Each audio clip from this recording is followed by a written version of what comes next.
Hello everyone, it's me Clayton. I just finished watching the 5th season of The Dragon Prince.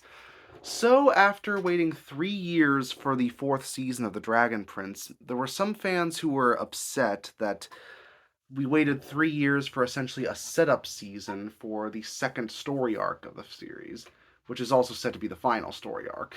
The mystery of Erebos, where he is, and how it's possible to kill him before he causes any trouble in the universe. Thankfully, this season revolves around Callum, Ezran, Rayla, and most of the other good guys going over to the Bookery, their word for a library, to find out how to kill a Startouch elf and therefore how to stop Erebos. But this is a season that's also a lot of setup for the 6th and 7th seasons, so a lot of people's problems with the pacing really haven't been solved here.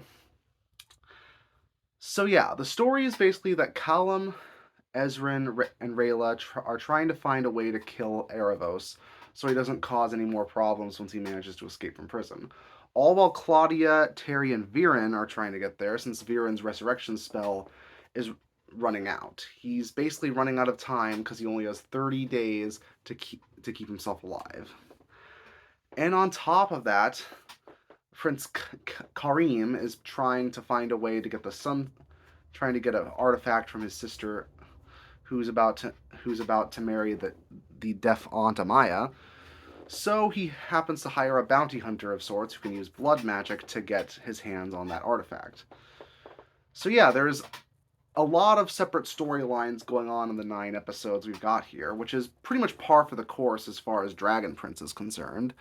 And I'll admit the action scenes do have a lot of creativity to them as usual.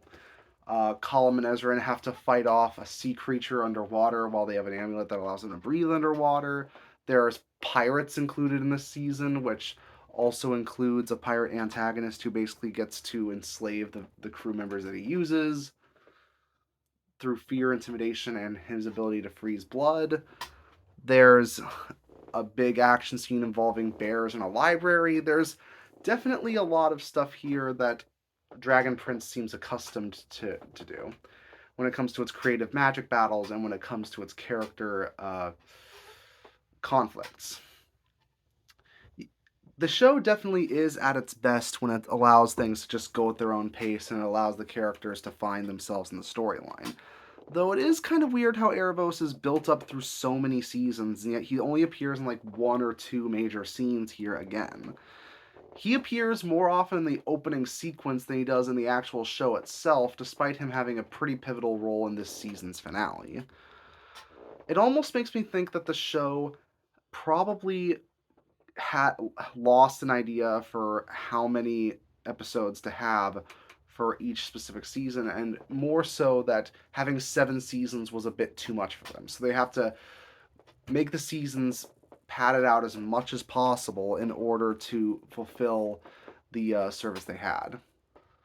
I'm not saying that these episodes are bad per se, even if some of them do feel like they have subplots within subplots and a bit of filler in order to keep the seasons chugging along. Generally well written and entertaining filler and subplots, but still a few too many, if that makes any sense.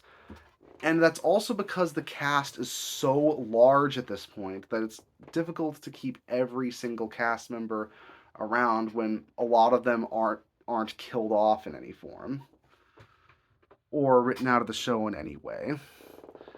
So I don't know how they're going to tie every single storyline together with these last 2 seasons, or if Erebos will really get to show off as a villain as much as we want him to.